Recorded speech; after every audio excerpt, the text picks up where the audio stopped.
Hey, this is Matt once again. Welcome back to another video, and this is a paid request for John and Lindsey. Thank you so much for that. For those interested in requesting any type of videos, feel free to send it either directly to my PayPal or join my Patreon. Both links are down below in the info box.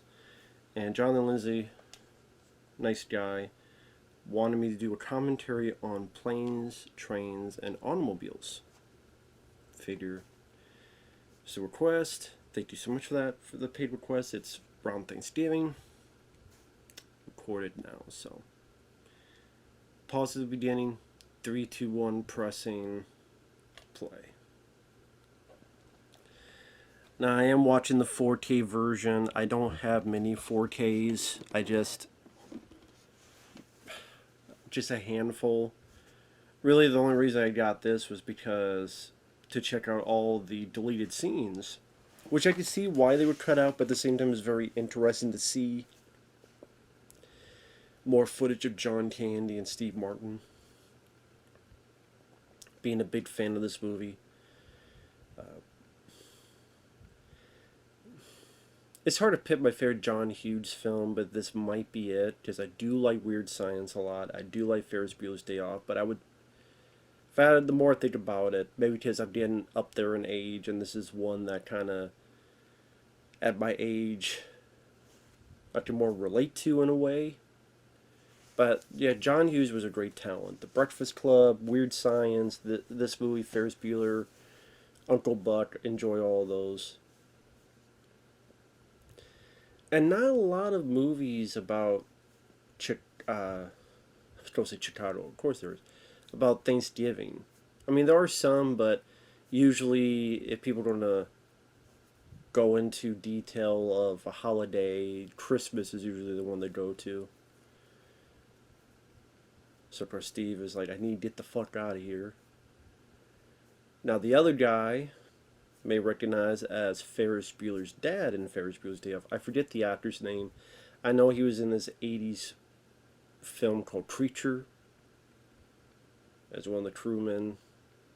Pretty much an alien ripoff, but I thought it was fun for what it was. Same director that would go on the House on Haunted Hill remake in 1999. I love Steve Martin's face, like, please make a decision. Please. But yeah, John Hughes at this time, you could tell that he had kind of went away from the teenage era, which makes sense. He was getting older. I think also it was because the actors he wanted to use kind of went away to do their own thing, and I think part of them felt a bit perturbed by that. Because yeah, I think around this time you had Anthony Michael Hall, you had Molly Ringwald, who did a lot of his movies. I mean, they were both in 16 Candles, and Anthony Michael Hall was like, okay, he's going to be in Breakfast Club, Weird Science. Although we do have a younger guy coming up here, Mr. Kevin Bacon, which he was an up-and-coming actor. I forget what movie was it, She's Having a Baby or something. I think it's supposed to be the same character, I believe, or something like that. Can't remember, because I haven't seen that film. That's why I can't remember the character, but I remember thinking, oh shit, that is Kevin Bacon. I'm like, man, but again, he was a younger actor. This is before he really got famous.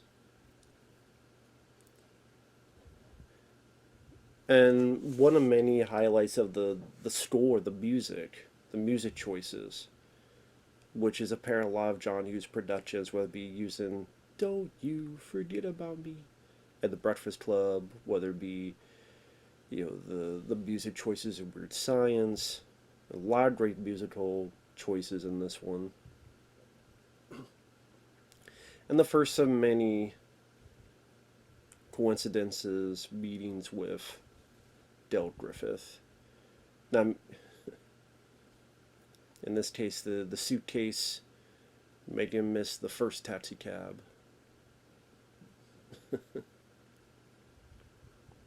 But I was saying, like, John Hughes, from what I understand, he wanted to use, for example,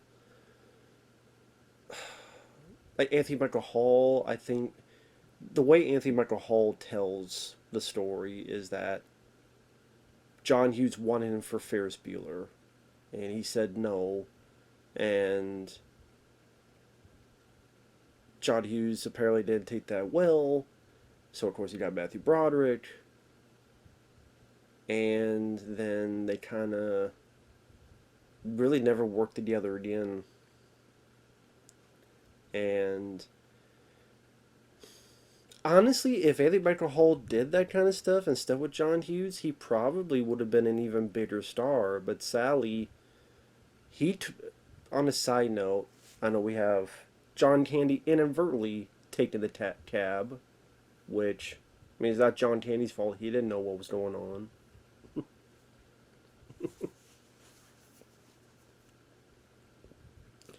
But I didn't, from what I understand, how do I put it?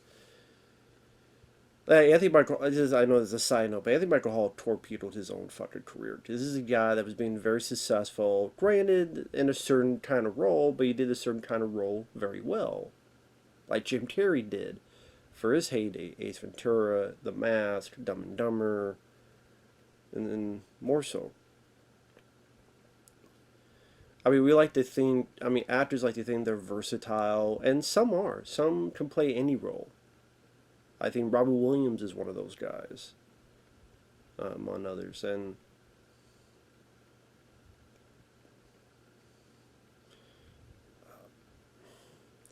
but Anthony Michael Hall thought he was going to be this big time actor, so he does a film like Out of Bounds instead of Ferris Bueller. And Out of Bounds tries to be a thriller. He tries to be a tough guy. He tries to be a wannabe like Clint Eastwood type. It failed. It was an awful movie, complete bomb. He was acting up. He was acting a fool. People call him a brat because he was acting like a brat. And then there's supposedly a bit where he was going to be in Full Metal Jacket, and Stanley Kubrick actually wanted him, but then Anthony Michael Hall screwed that up too with some demands, or I forget if it was money or something else. Pretty much the guy's ego was out the window, and I mean, you have a chance to work with Stanley Kubrick and you don't do it. That's one of those things that people say Anthony Michael Hall, and then they see a very serious role like that Stanley Kubrick could get out of you. Who knows what could have happened? I'm not saying awards, but definitely some recognition and some accolades.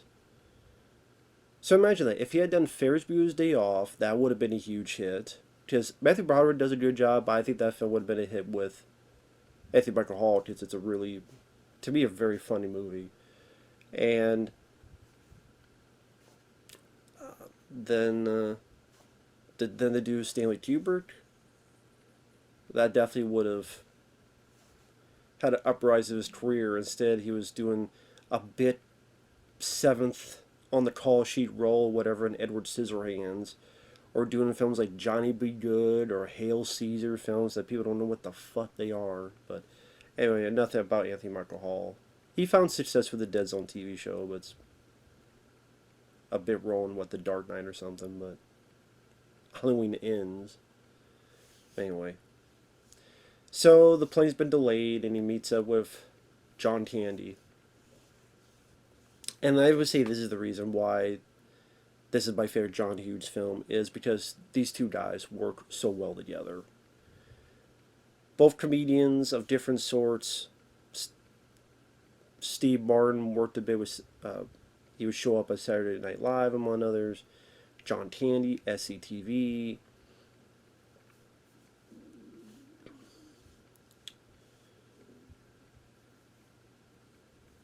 I'm not saying Steve Martin was a writer on Saturday Night Live, but there's a lot of like prominent times that he's been on there doing the Teen Tut or the other stuff.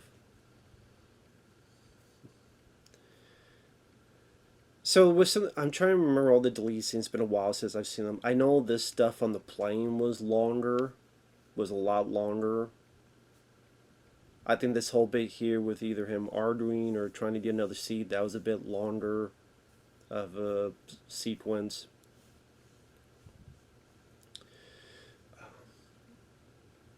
There's more dialogue that he has with John Candy's character. There's a deleted scene that was on even the one deleted scene they showed, I think, when it came to Blu-ray, was it the hair getting the brownie, and then he gives the brownie to the guy, like he was going to eat this brownie and the hair got in and say, fine, you have it. Of course it's Chicago because John Hughes is a big Chicago guy.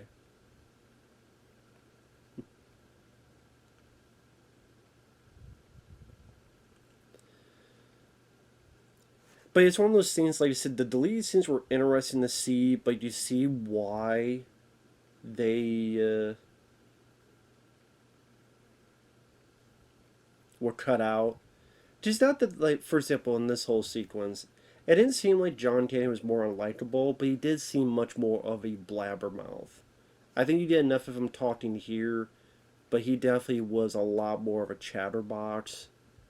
And I think here it moves the pacing quicker and faster, and it shows what editing, like, you have nice material, but the editing can make it better, and you just have all the strong points in a row, so the whole effect becomes much more enjoyable, successful experience for the viewer.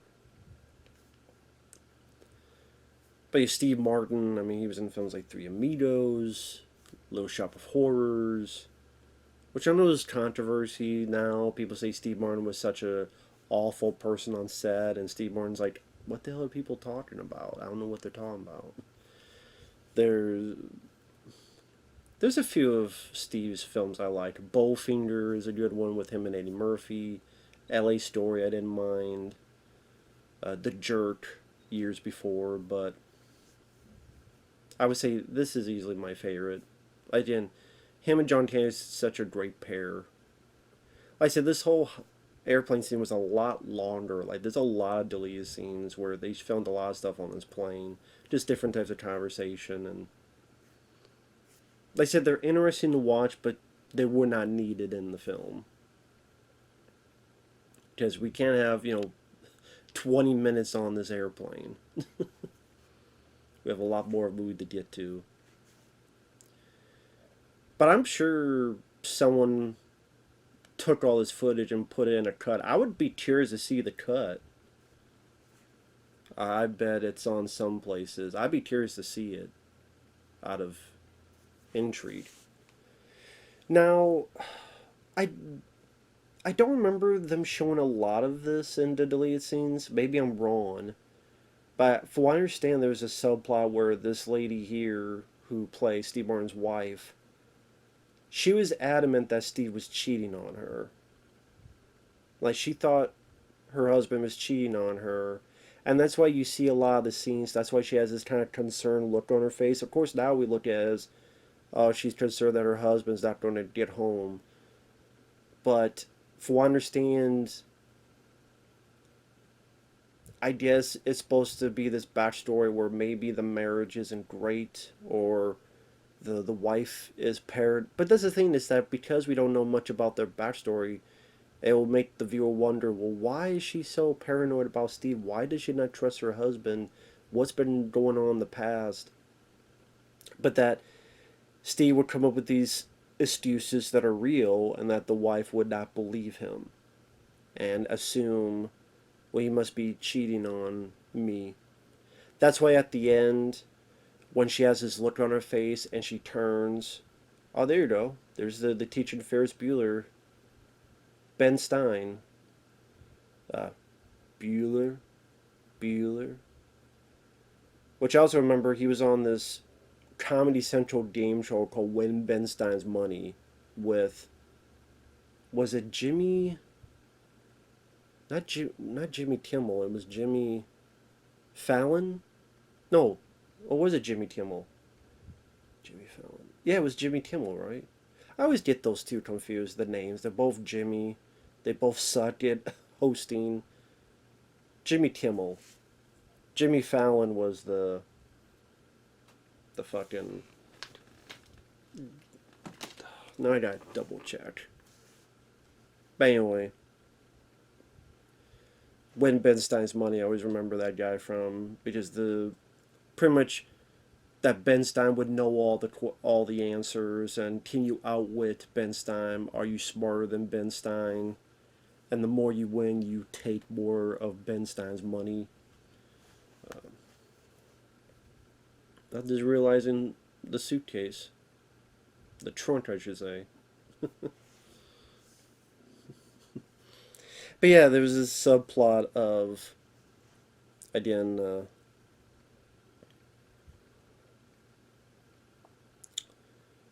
wife thinking Steve Martin's character was cheating on him. I mean, was cheating on her. That's why at the end, she looks and she turns to John Candy and says, hello, like, knowing this guy actually exists. Almost as if Steve Martin's going, see, honey, I wasn't lying. Yeah, it was Jimmy Kimmel, who was on When Ben Stein's Money with Jimmy Kimmel. That's the thing, like, Jimmy Kimmel, like, he'll say all these things about stuff. I'm like, dude, you're on The Man Show. And When Ben Stein's Money, I don't take you fucking seriously. The fact he became such a successful talk show host shows how garbage talk show hosts are nowadays. For fuck's sake. God damn, man. Although, if you think about it, what's the fucking point of watching talk shows, especially nowadays, that people just go watch podcasts and stuff. But anyway, that's a whole other fucking thing.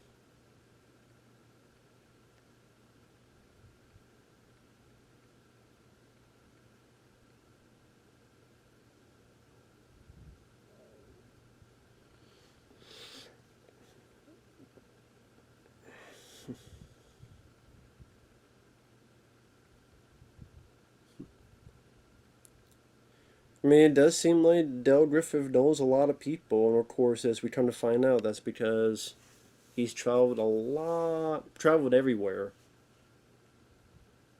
Almost like a low budget George Clooney in Up in the Air, which is always traveling on planes and traveling on stuff, and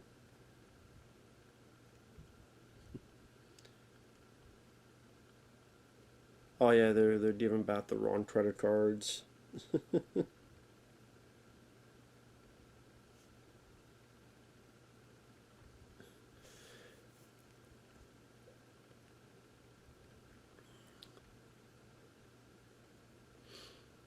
And here we're going to get into the share. I love the reaction. You want to take a shower? No. No, I meant you want to take a shower. Again, the music really works. The type of music used, where it's this kind of reaction, the slow turn, the John Candy's face. Of course, if they do this joke nowadays, people be, what are you, homophobic? No, it's just as a joke because they're strangers. I think it's kind of, you want to take a shower? No! No, I'm... the timing on them and the way they work together.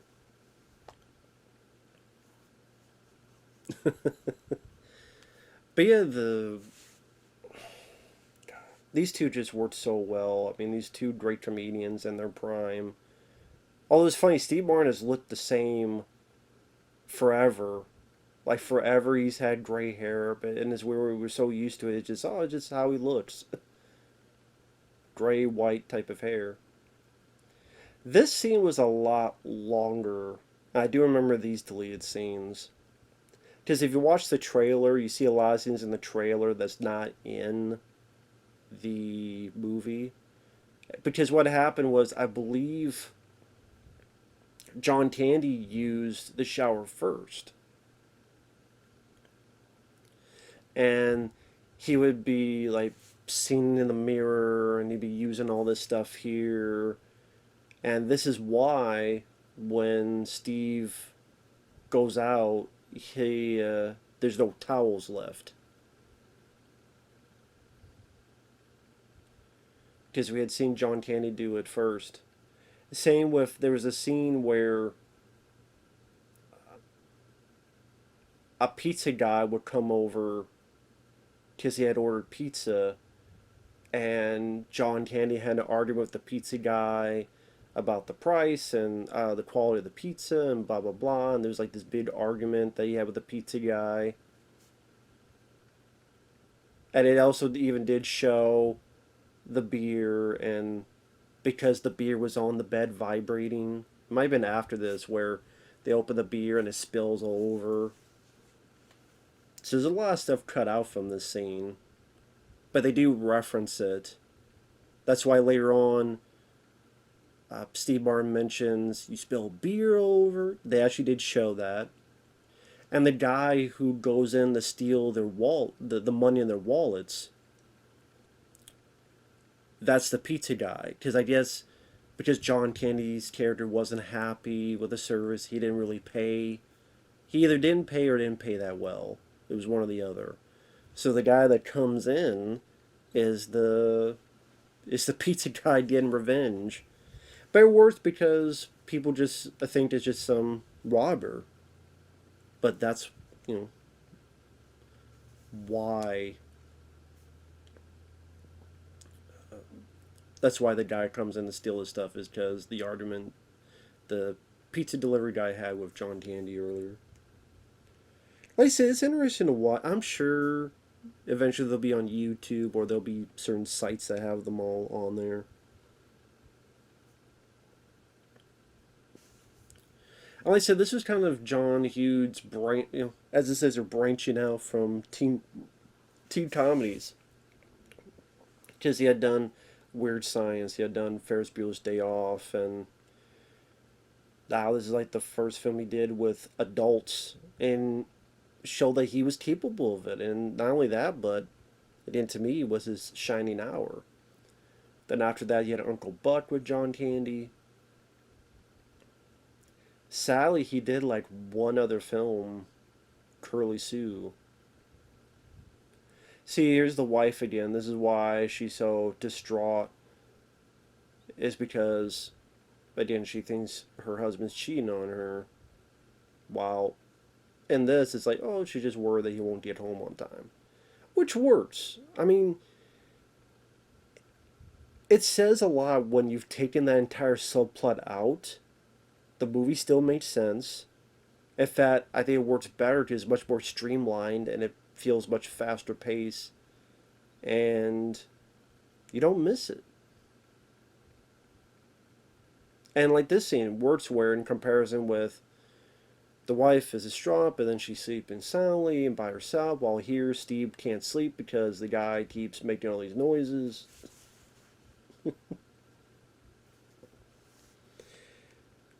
So apparently filming lasted 85 days. Shot in Batavia, New York, and South Dane, New York.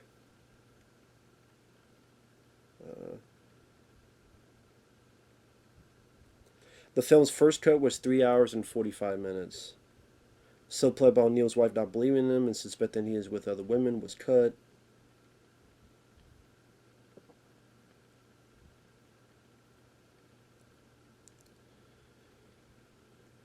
Opened November 25th, 1987, the Wednesday before Thanksgiving. It made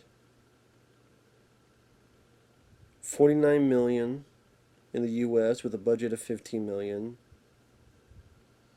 So nowadays we think that that's low, $49 million. It didn't make $200 million, but it was a lot back then. 2 thumbs up from Siskel and Ebert. Roger Ebert says it's perfectly cast and soundly constructed. All else flows naturally. Steve Martin and John Candy don't play characters, they embody themselves. That's why the comedy, which begins securely planted in the twin genres of the road movie, the buddy picture, is able to reveal so much heart and truth. Yeah.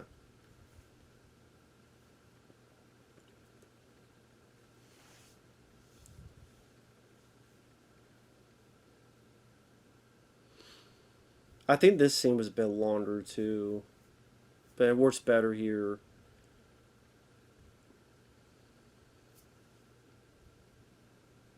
I think if you had kept all this stuff with John Candy, you would actually be a bit more on Steve Martin's side, because you would see a lot more of John's Candy's his character's behavior. It's like, wow, he did talk a lot on the plane, and he did do all this stuff, and he did argue with the pizza guy, and we visually saw him spill the beer, and yeah, I think if you kept all of that, we'd be more on Steve Martin's side. Because even here, like, we can understand his frustration, but because of the way it's been edited down, we feel more sorry for John Candy. So when he gives this speech, it hits a bit harder in the heart. I love the line Steve says, "Have a point. It makes it so much more interesting for the viewer."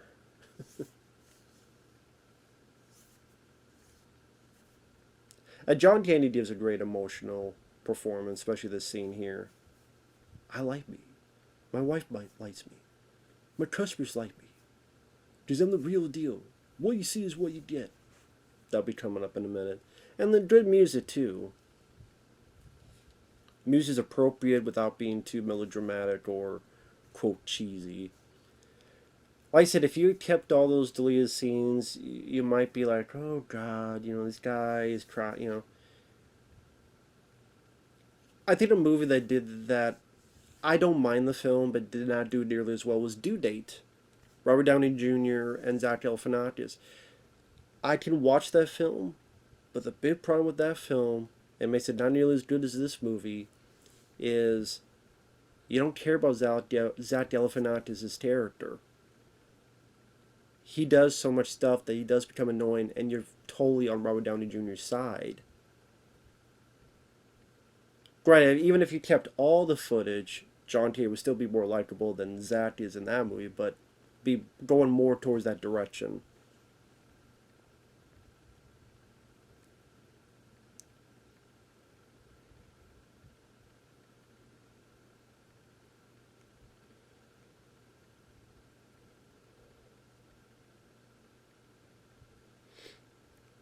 Let's see.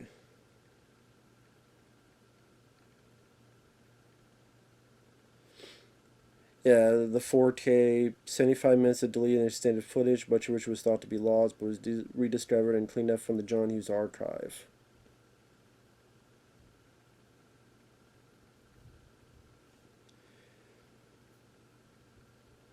Yeah, remember like 3 years ago it was announced it was going to be a remake with Will Smith and Kevin Hart? Thankfully, that never came to be. See, this guy, Robin, you think, okay, it's just a random guy. In truth, this is the pizza delivery guy. He's taken not only the money pool he was owed, but more so. Because Del Griffith argued with him. But, there you go.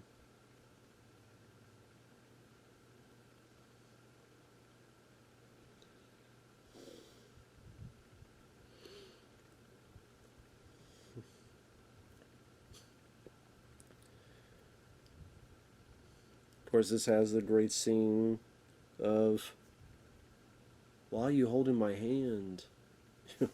Why you kiss my ear? Why are you holding my hand? Where's your other hand? Between two pillows. Those aren't pillows.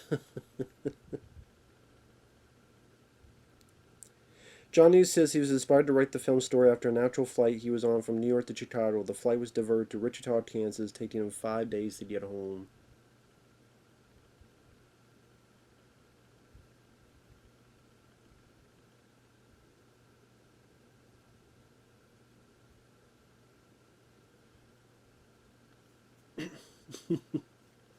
Here you go.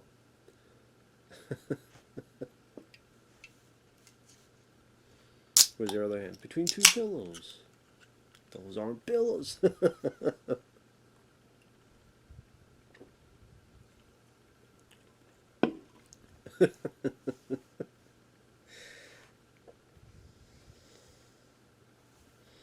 Steve Martin was convinced to join the production after looking at two scenes he had read from the script: the seat adjustment scene in the car and the F-word tirade at their car rental desk.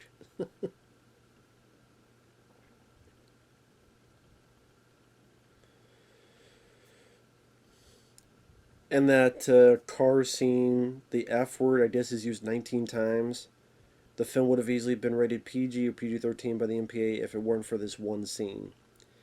That's the thing, is that a lot of people would probably say cut that scene out because they want more of the PG, at least PG-13.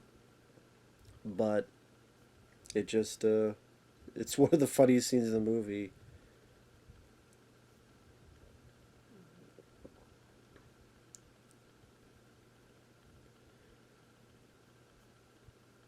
Steve Martin talked about John Tandy, saying he was a very sweet guy, very sweet and complicated, so he was always friendly, outgoing, funny and nice, and polite.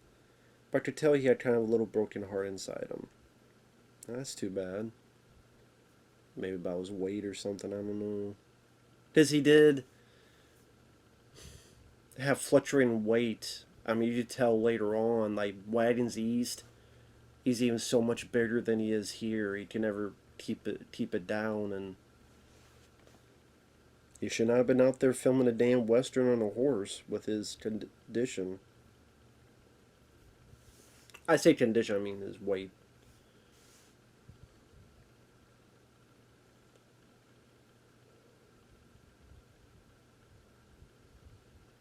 Oh, do you hear some of the deleted bits? But I love this bit here real quick where they find there's no money, and he accuses John Tandy, but then he doesn't have any money. I'll just say my favorite part of it is when John Tandy goes, "We were robbed," and then Steve has that certain voice go, "You think so?" That's like something I would do in like a movie review. You think so? Oh yeah, you think so? They're just so in sync with each other. But yeah, this is what I'm talking about the delete scene. John Candy's character Dell ordered pizza and a 6-pack of beer using money he takes out of Neal's wallet. He only gives the delivery boy $1 tip. The delivery boy hangs around the motel lobby, then returns to break into their room to rob them. Neal reluctantly eats pizza, even though he had asked for a salad, which the pizza place didn't have, according to Dell. That's why in the trailer there's a scene with Steve kind of this ugly looking pizza to his mouth.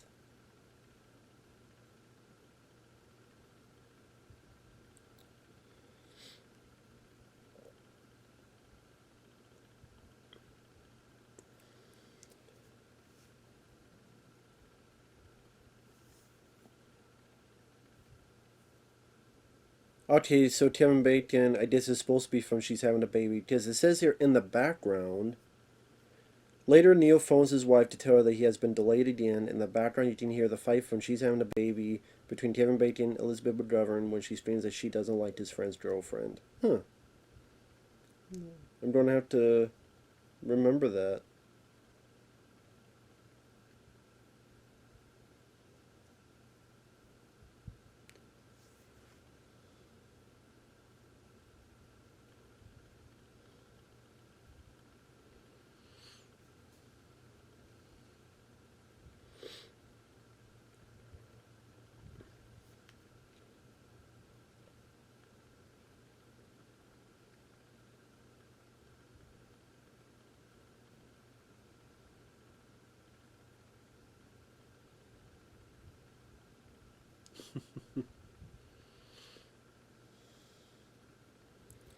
Now, this actor, I think, is.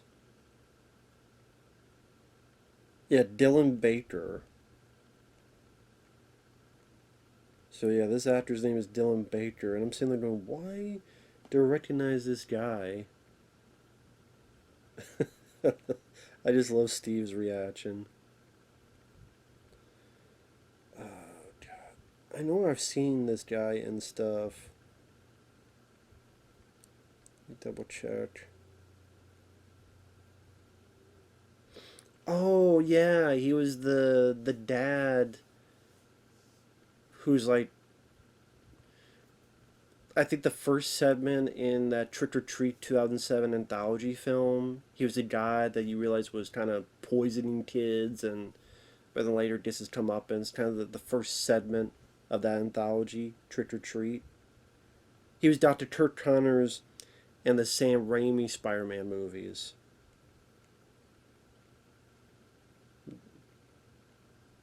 And all three of those. Well, not sure he was in the second and third one. And yeah, he was in The Cell. He was one of the workers working with Jennifer Lopez. Okay, that's how I recognize him from.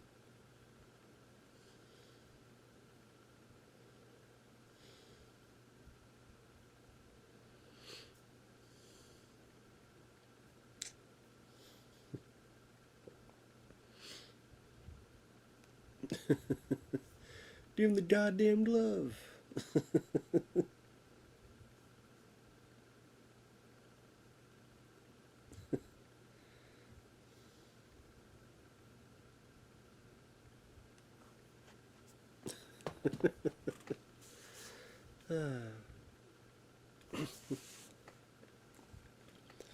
I think that's the think about that. You make a cut of the film,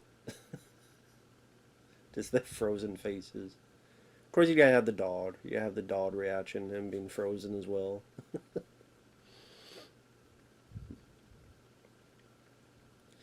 But yeah, the think about that. You have a cut of the film that's like 3 hours or so or more. You pretty much gotta cut half the movie at least. Like it's this is an hour and what 30 some minutes, hour and 40. So you pretty much gotta cut that amount or more out of what you have. The fact they're able to do that and lose that much footage, that much, whether it be dialogue changes, plot points, and still make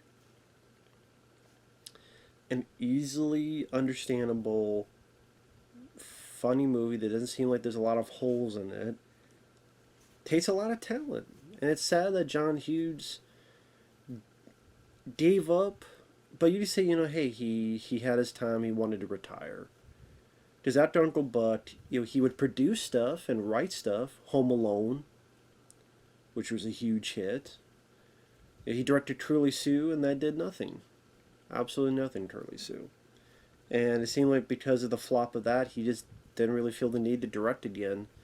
And instead, it's like, I could write these strips and sell them, and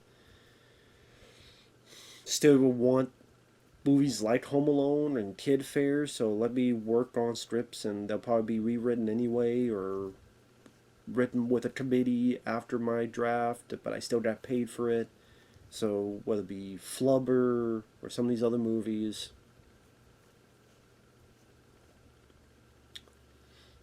I guess residuals had enough money to just retire and enjoy his life. I guess that's a good thing. But it's one of those things that I guess being selfish as a fan, just would have been nice to see him make more of these type of movies. Maybe there's any of you that said, well, I don't understand the youth of today. Well, fine. Make more movies like Planes, Trains, Automobiles or Uncle Buck. I wish we could have gotten that movie with Sylvester Stallone and John Candy as feuding neighbors, Bartholomew versus Death. I mean, Stallone with comedies, I actually like Oscar. I think Oscar's a very funny film and a bit underrated. Stop and My Mom Will Shoot, I don't hate it like other people do. It's not my favorite. You did not need the fucking nightmare scene where Stallone's in a diaper. Estelle Getty is, does what she can. Do I have some fun with it though? Yes. Can I watch it and enjoy it? Yes. I don't even think it's Sly's worst film by far. I mean, I think Spy Kids 3, I think Escape Plan 1 and Actually, I'd rather watch it more than Steve playing 1, let alone 2 and 3. I'd rather watch it than Expendables 3 or Expendables 4 or what was that movie he did? Avenging Angelo or Bat Trace. Yeah, they're showing every vehicle you can. Plane didn't work. Did hell with a truck. Train didn't work. Now we're doing the bus.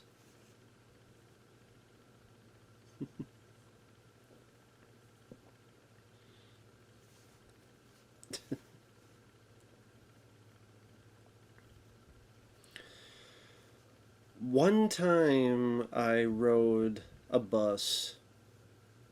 It was from Texas to Iowa, and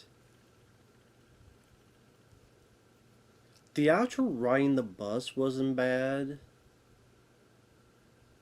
It was the waiting around at the stations that were bad. That's the thing, when you get on the bus, it's fine because you're either reading or you look at your phone or you get to look outside and you have all the stuff you can watch outside and see the world pass by you. When you're waiting in the station, that's the worst of it. Of course, didn't help that after it, I got severely sick. I might have had the code to the V to the I to the D. I might have had that because of that. I just know it was like I was sick, and then it lasted for days and days. I'm like, damn.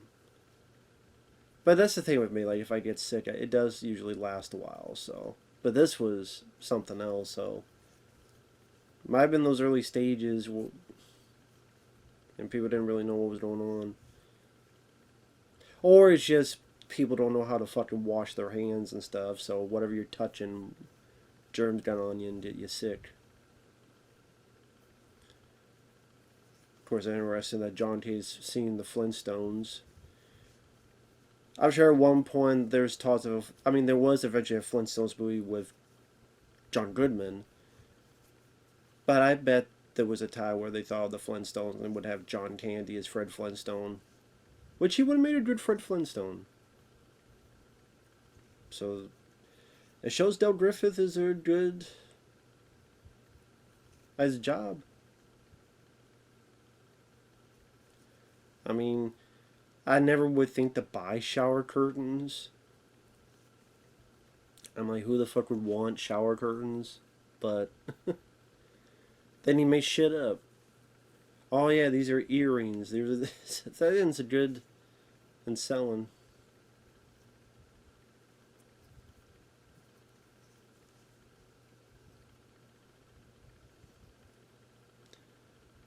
Of course, from time to time, we get back to keep the family prominent in the movie. And let's not forget, because that is the goal. That is the important goal that we're getting to.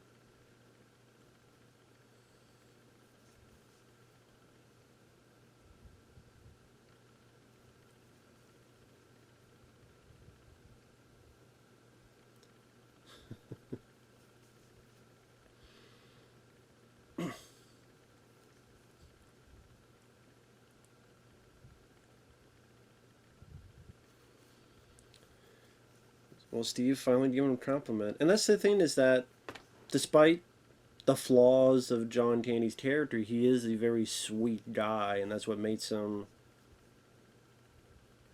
much more in a lesser actor, lesser script, he'd be just completely unlikable. But here, you just sweetheart of the aura of John Candy lights the whole room. And yeah, we just saw a little bit of the truth. Him haven't been home in years. And Steve's like, what? Really? And you tell, I mean, it also made sense when you watch it again why John is adamant, not in a rude way, but it's like, oh, he's excited to hang out with this guy because he's a very lonely guy. He's a very lonely to the fact that he doesn't have a home, so he doesn't really have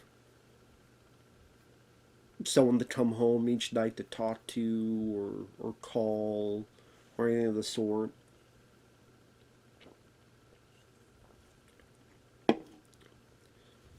And afterward, who knows what happens afterward?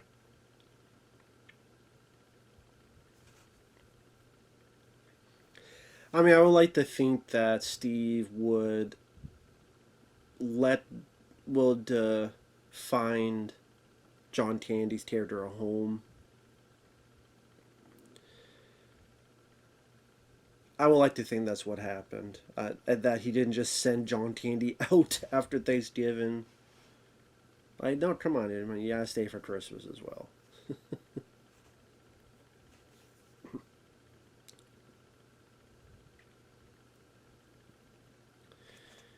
So, there you go. Oh, of course, this is trying to get the rental car and is already taken. There's nothing there. Which it gets to my favorite scene in the movie. Left in the middle of fucking nowhere with fucking keys to a fucking car that isn't fucking there. At the crossroads, a fucking highway and a fucking runway. Just to go walk up and you smile on my fucking face. I want a fucking car right fucking now. And that's not even the whole speech. It just Steve just does that so well.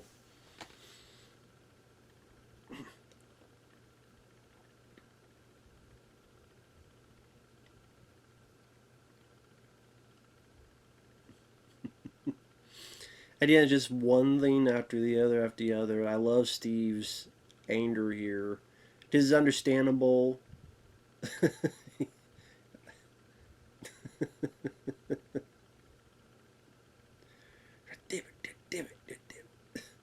I love the music too, like the remix of Steve Martin's voice. You're messing with the wrong guy.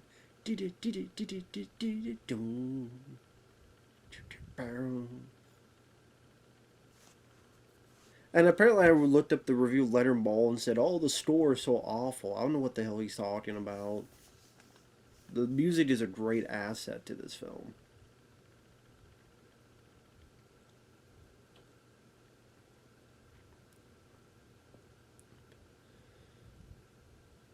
He should not have thrown that piece of paper away, though. It's going to come back and bite him in the ass.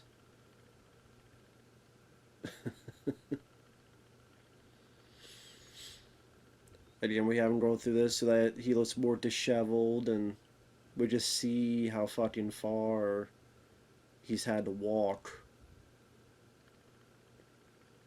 And you can, again, you can understand his frustration with this is a business, and they left him in middle of nowhere with no car, and they screwed up, and there's supposed to be a fucking car there, and you go through all this shit, and then all the stress he's had before.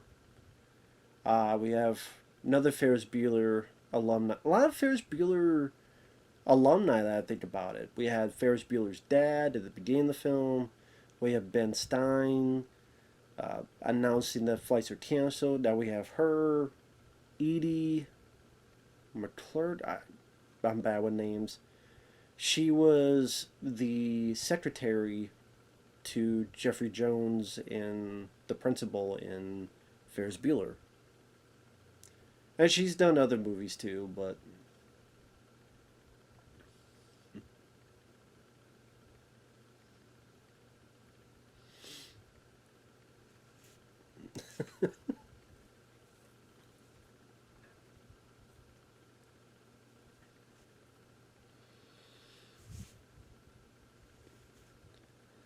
four fucking wheels in the seat. And just the way Steve said, I really don't appreciate a company left me in the middle of fucking nowhere. With fucking keys to a fucking car that isn't fucking there. I really don't appreciate walking across a fucking runway and a fucking highway just for you to smile on my fucking face. I want a fucking car right fucking now. It's the way he says it. Like, you could curse like a Rob Zombie film and it doesn't matter. In fact, sometimes to be more annoying. It's also about the usage, the timing, like the fact that the movie's been so clean, and this is the one moment where it all goes out the window because that's his. The thermometer is just all the way to the top. It's just past 100 degrees. It just fed up and just unleash.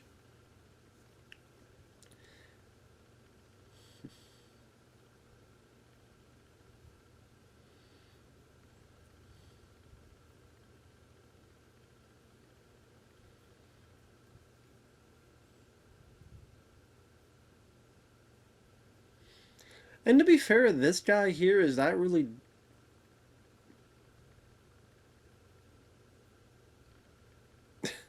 And here's the thing, like, technically, Steve Martin's here did kind of deserve this. Because this guy didn't do anything wrong, and so, of course, he'd get punched.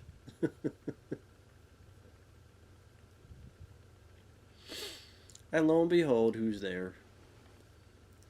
But Del Griffith.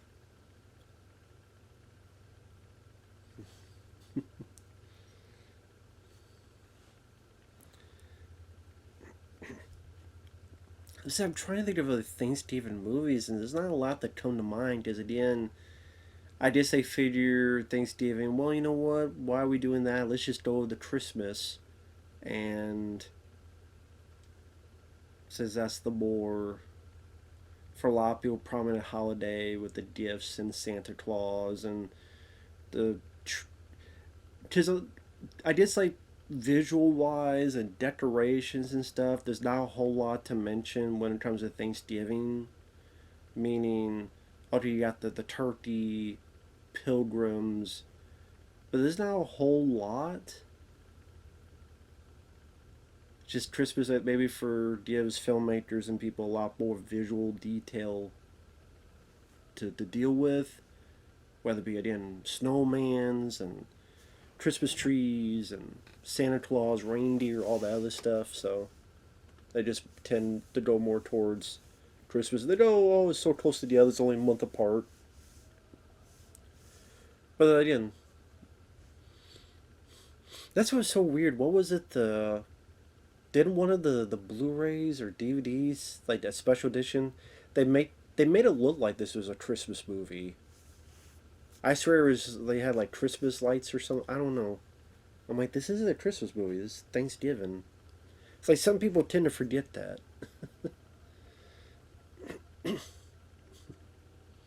Here's Del mess with it, and then later on Steve's like, you broke the goddamn seat.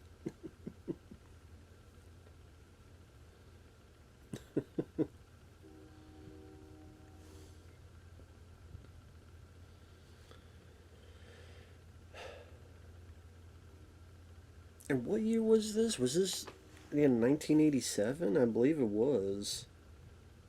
Which, if that's the case, this is a great year for movies. I mean, it's sad.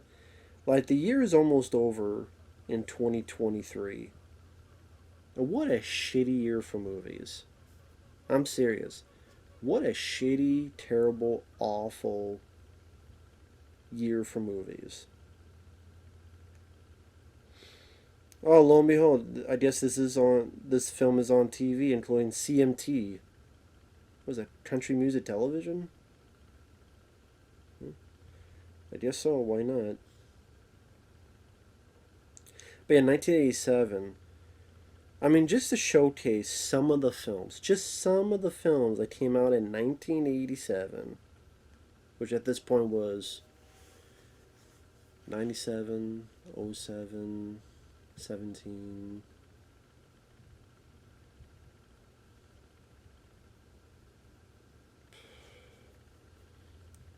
Thirty, 36 years ago or something. God, Long time I feel old.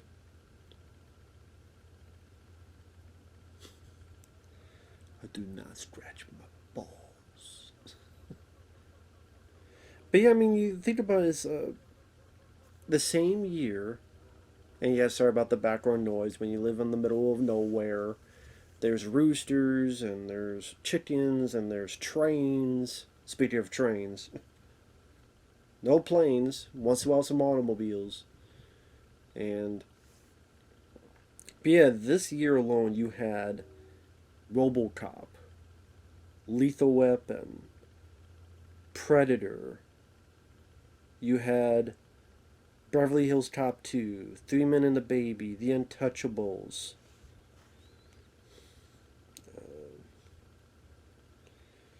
Let's go. Well, let's go more through the list. You got Angel Heart, American Ninja 2. You had The Believers, which is a good one. Bestseller with James Woods. Born in East LA.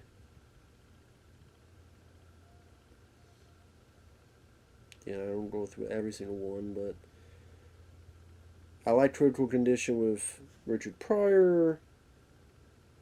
Death Wish 4. Dirty Dancing. Dolls. Eastern Condors is a great Asian action film. Ernest Goes to Camp. Evil Dead 2. Fatal Attraction. Full Metal Jacket. The Date, which is a good one. Good Morning Vietnam. Hamburger Hills, a great Vietnam movie. Harry and the Hendersons. Hellraiser. The Hidden. Inner Space. Let's see, we got... Mentioned Lethal Weapon. The Lost Boys. Let's see. Yeah, I don't want to list every single one. I'll be here all day. Near Dark, Diamond on Street 3, Dream Warriors. Love Over the Top. Of course, this movie, Predator, I mentioned. The Princess Bride. Raising Arizona. I mentioned RoboCop.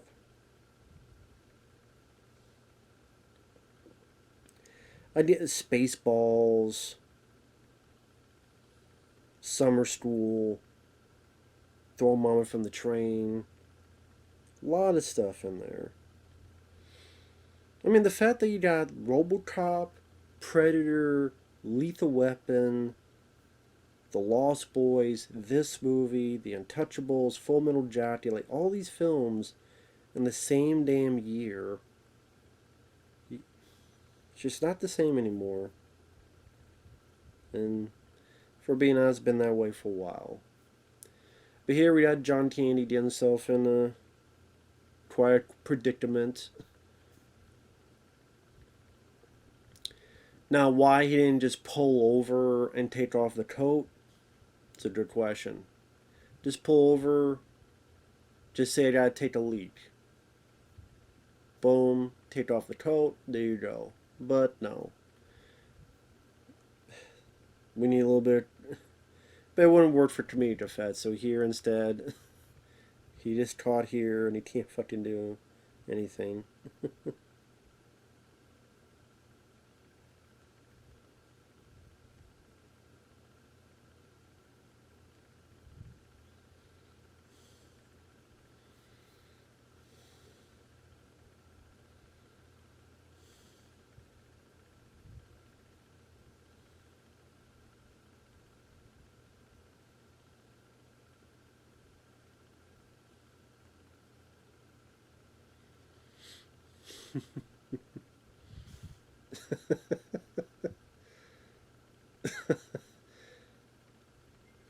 Crazy 180 upon 180. After Steve slept through it all.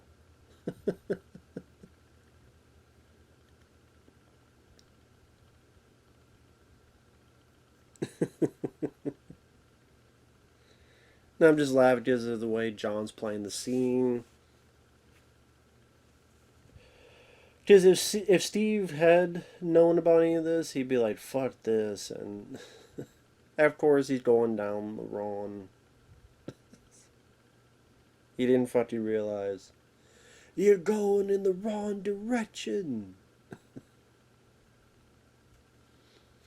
And yeah, once in a while, there's a bit of cartoony stuff, like when the near-death experience and you see John Candy as the devil, and for Quick Light, they're skeletons. No, quote, that's not, quote, realistic, but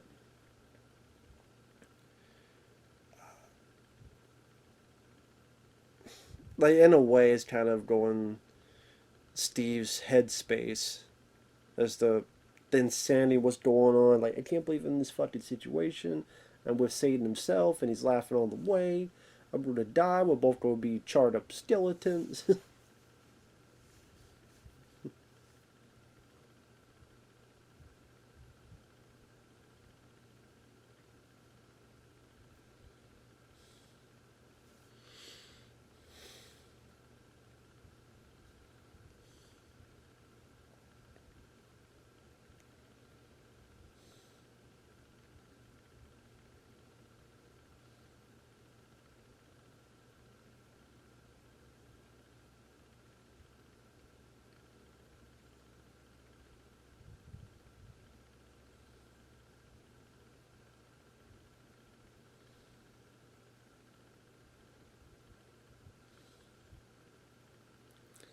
Yeah, it's starting to click in now.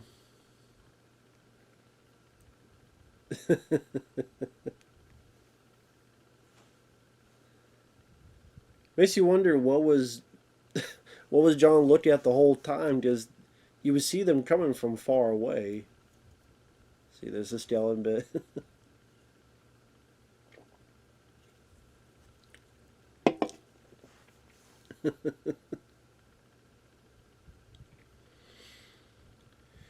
And what kind of semi truck drivers are they? They don't even stop to see if these guys are all right or anything, or to be pissed off and yell at them. You fucking maniac! You crazy! The semi truck, they just keep driving. They don't even fucking go back and check to see if these people are alright or anything. What the hell? Think about that.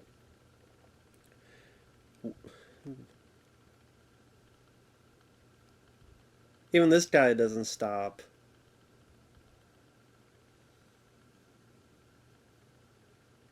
And maybe stop to see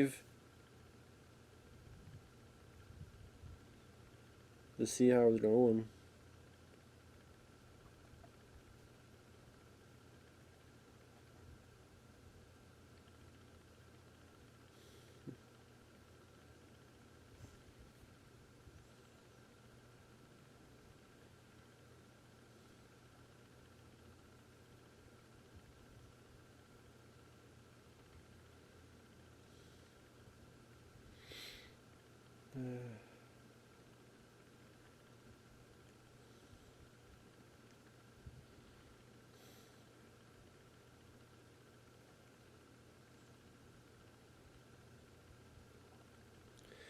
And of course, he feels bad, so he's going to help out John and get his stuff off the road. Where everybody passes by, nobody fucking helps.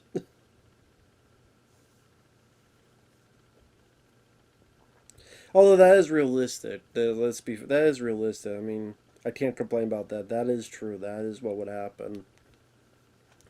People would just be passing by and not help out, so.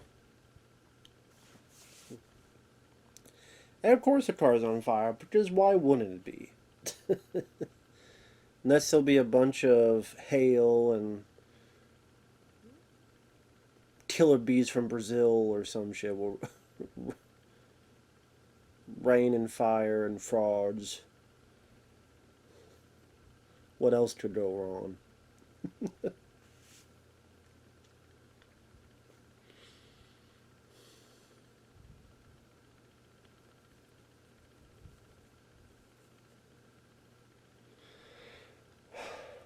Of course.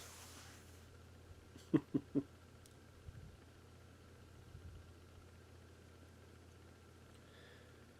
of course, Steve's laughing because he thinks that John Taney's character is screwed. But really, he fucking accidentally took Steve's fucking credit card. And even that's gone now.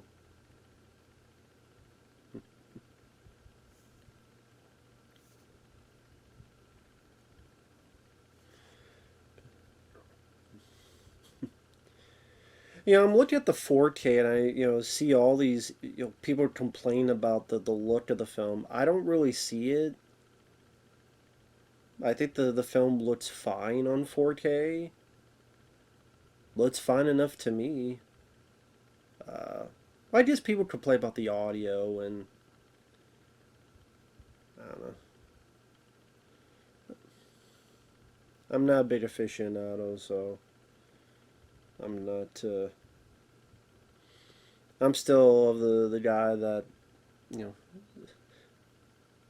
I watch VHS copies of movies a lot, so I'm not really the. That's the thing that some movies I just would like to get an actual Blu-ray of any sort.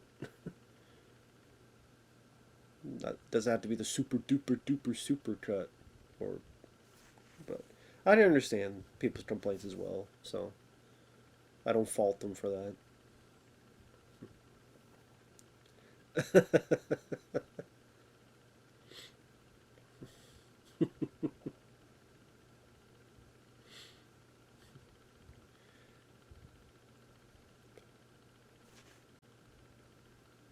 Also, the fact that John didn't tell them, like the fact that John did not tell Steve as soon as they met up, by the way, your credit card got mixed up with mine.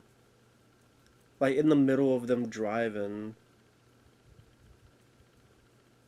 Oh, he put it back in his wallet, that's right. And where's his wallet? Of course.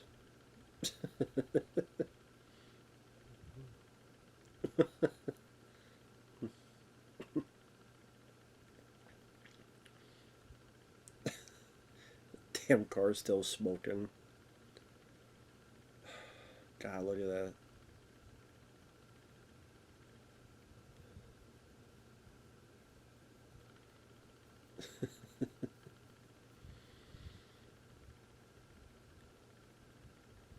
And oh yeah, then it's like them begging to get in this motel, and Steve's like, I've been wearing the same underwear since Tuesday, or something like that. Have mercy. Yeah, Steve knows how to play it off very well. But yeah, John Candy, to talk a bit about him. This guy, such a great talent. I was always enjoyed his stuff. The one I think about a lot is Summer Rental. When I think about John Candy, is Summer Rental. I love that film. Still does not have a Blu-ray. Speaking of films that don't even have a Blu-ray, Summer Rental is still only stuck on DVD. Why that has not gotten a release from Tino Lorber or any other company, I have no idea.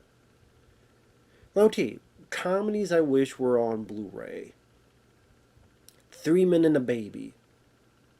3 Men and a Baby was pretty much the most successful film of 1987. No Blu-ray. I have an unofficial one, but why should I have to get an unofficial one when it's 3 Men and a Baby? It was the biggest comedy hit of that year. It was like, people don't realize how much of a big hit that was. No, we could have had a special edition there with Leonard Nimoy interview when he was still with us, and Tom Selleck, and all these guys interviewed and talked about the film. Maybe even a joint commentary. All sorts of stuff that could have been done. Nothing. And now Leonard Nimoy's passed away, and ridiculous. Not even on Blu-ray. Nothing to Lose with Martin Lawrence and Tim Robbins. Money Talks with Chris Tucker and Charlie Sheen. Summer Rental with John Candy. Just to name a few. I remember there was a time I was going through his films. I might have at one point reviewed most of his movies. His early ones, where he had bit roles in it, or supporting roles, or early work, The Clown Murders, some of these other films, they were not really much to talk about. Then, I think he was in one called Going Berserk, which I wasn't a fan of. But then, like, okay, he got to be in National Lampoon's Vacation. That was a fun bit at the end, as the guy worked in security at Wally World. You see pop up in films. I mean, like I said, Summer Rental was very fun. I liked Armed and Dangerous. That's another one. This one. Spaceballs is fun. Uncle Buck is fun. And then in the 90s, he would do these films that, he had a big role in Home Alone 1. But he did 2, Delirious and Only the Lonely, that were there. I wasn't a huge fan of them, but they were there. But I don't love those movies. Probably the last film he starred in that I really liked was Cool Runnings. But just sadly, the last couple films he did was Canadian Bacon, which I didn't really find that funny, and Wagons East, which was a very lame, lackluster Western comedy. That just did not work. John Candy should not have been out there riding a horse in that weather, in that heat. Riding a horse is not an easy thing. Because, yeah, it was the worst condition for that guy to be in with his weight. He was bigger, much bigger than he is in this movie. And Sally passed away during it. Heart attack or such. Sally just could not get his weight under control, which is a shame. Died way too young. Way too fucking young.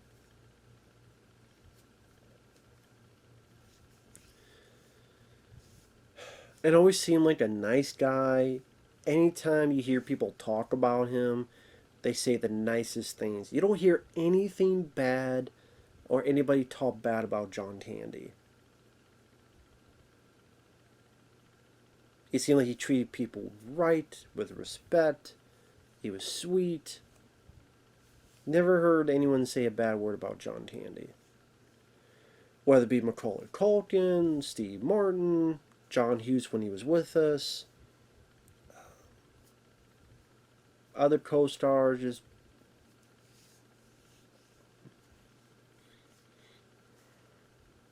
just a shame. Way too soon, gone way too soon.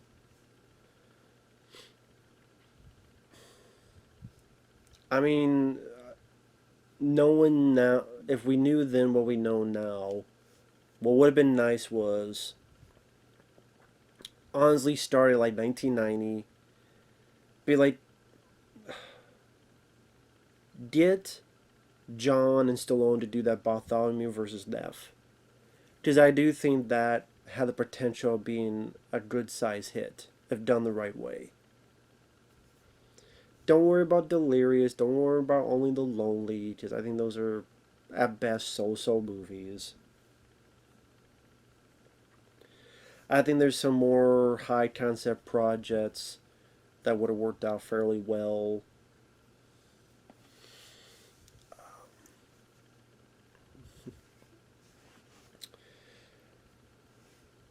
Maybe some other starring vehicles, maybe some other team ups. Like, it would have been cool to see John Candy and Robin Williams in the film together. That would have been very cool. And I think eventually he would have done more dramatic work. I think he would have done more dramatic work, and he would have shown a lot more of his dramatic side. And there would have been a film where he knocked out of the park and got an Oscar nomination. I really do think John had that capability in him. I really do.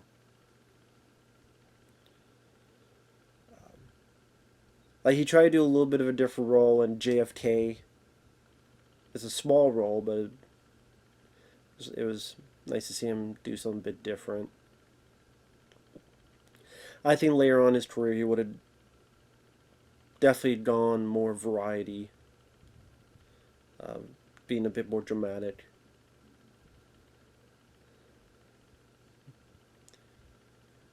There's even that bit there that passed by where John's talking about how it's subtle, but they're doing a toast to their wives, and John, you see his look where we now that we know, watch this again, his wife has died, been dead for a while.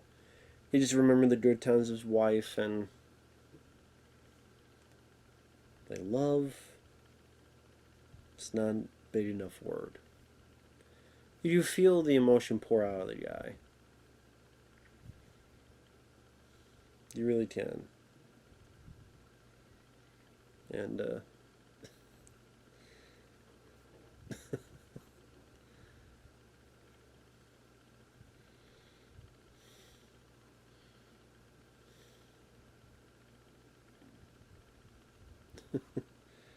let's go, let's get out of here.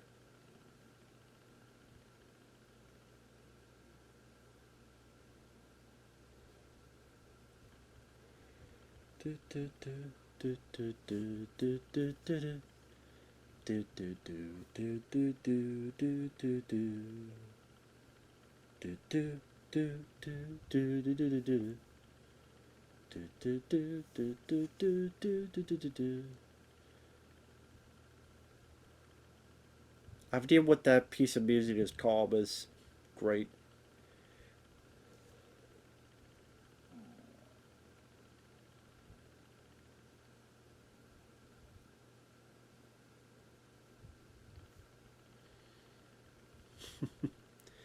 Now, I think we're coming with Michael McKean as a cop. And for I understand, this was.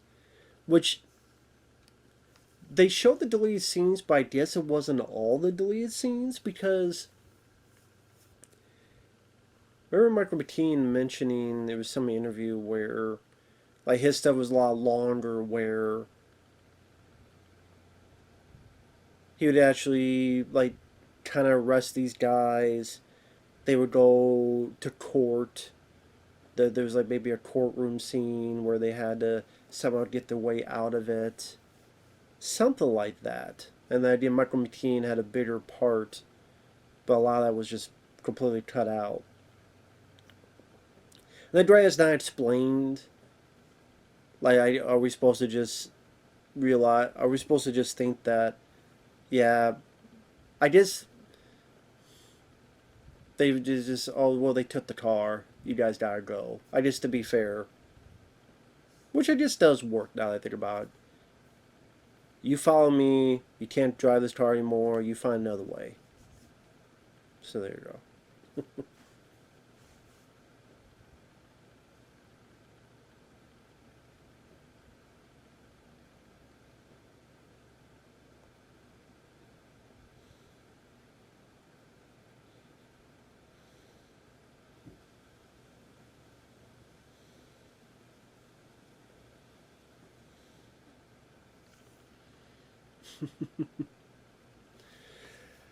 I don't. I see this scene. You could just look at this scene. You could see that, for example, Tommy Boy was a big influence.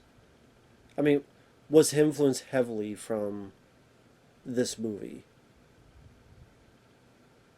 Just something about the way the car is. Maybe because in that scene, after the deer crashes, rips itself out of the car.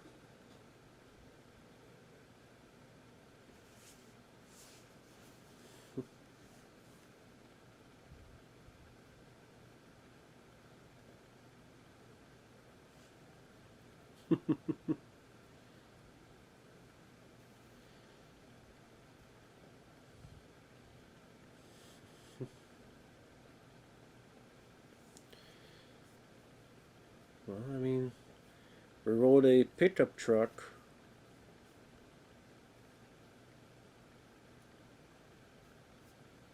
Why not the back of a semi-truck?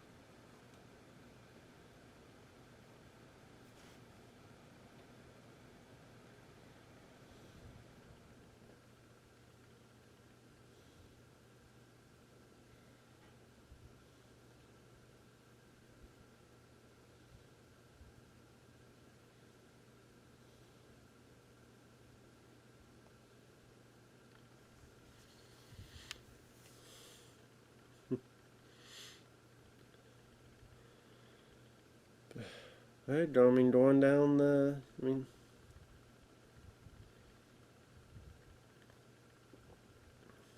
there you go, right into the city. And that's also an interesting thing with this is that when you think of a movie today, the finale would be some big, even for a comedy, some big giant set piece. Think about it. It'd be a big like set piece where the car's going crazy across the road, or some subplot would happen where, oh, these bad guys took this person. We gotta go rescue him and show how our friendship is strong and we actually like each other because I'm saving this person, or the cops are after us and we gotta get away, or some kind of zany antic type of thing. It's not the case with this. It's just literally they had a heart to heart talk. They stopped by a cop. A realization from Steve.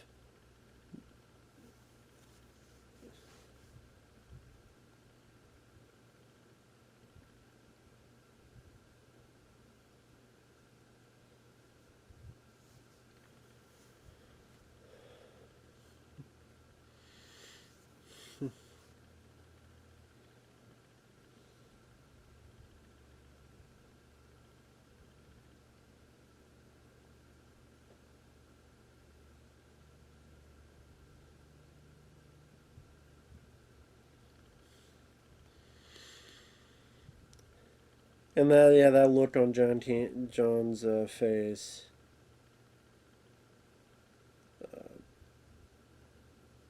You can tell he's really going to miss Steve's character. And of course, we also realize why, because now he's alone again. In a weird way, him hanging out with Steve Martin was kind of having a family that he hasn't had in a long time. I love this piece of music too. I forget. Again, I'm bad with names.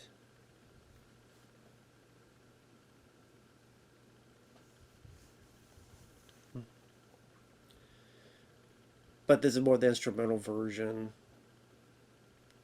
I thought it fit very well in the emotion to the whole thing. And then sort of this is telling the story by editing and at Steve's reactions as he's piecing the clues together. Like, wait a minute, why did he say this? Why did he say that? That's strange that he said this too.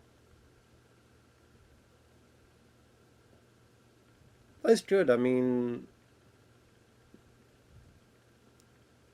you have to find a way to act like, without saying any words.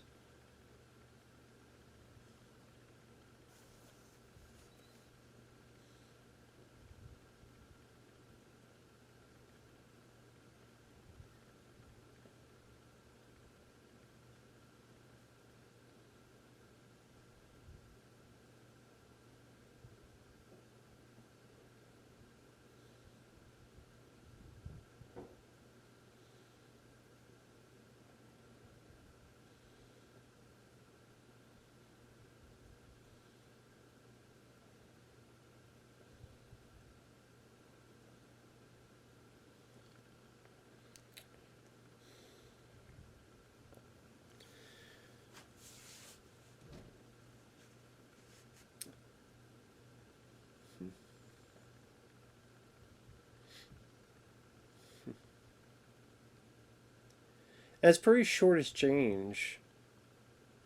I mean, can't remember the deleted scenes if there's anything longer about this.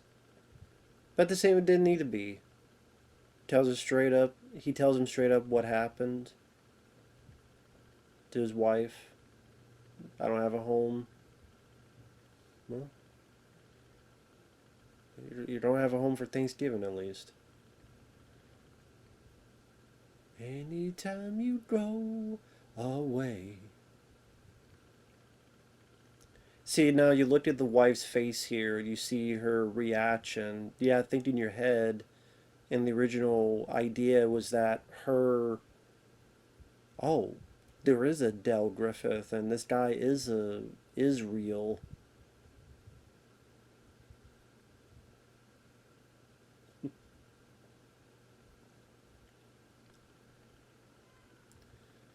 See how she's like tearful. Now, again, when you first watch the film, you're thinking, oh, it's just her husband's not going to be home for Thanksgiving. But of course, here it's like,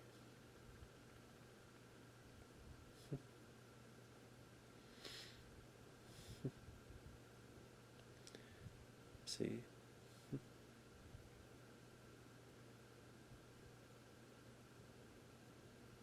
So then she looks at him and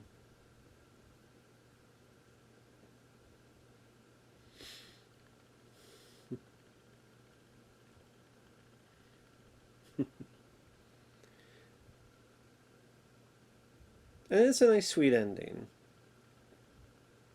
And the final shot of John Candy just it's almost heartbreaking because this seemed like a sweet soul. He just passed away way too soon. Way too soon. I mean, you gotta think. I mean, these actors like Steve Martin are still with us, thankfully, and how many? You know, again, over 30 years. Yeah, right there. It was such a sweet. And then with the music, still miss the guy. Still miss John Candy. Can't help it. Just a great movie. Very funny. I mean, if I was paying attention to the film fully and not, talking, not trying to be silent, I trust me, I'd be laughing a lot more. And yeah, it's just this great comedy, great movie.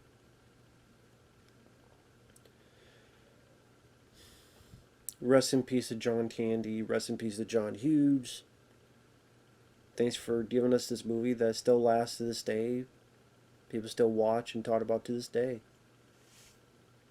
And again, very short film. Like, where are we at? An hour and 28 minutes. Think about that. Yeah, pretty much an hour and 28 minutes. For some reason, I thought it was longer than that, but I'm like, is it really just this short? Holy shit. Like, again, I thought it was a lot longer. But let me look at something.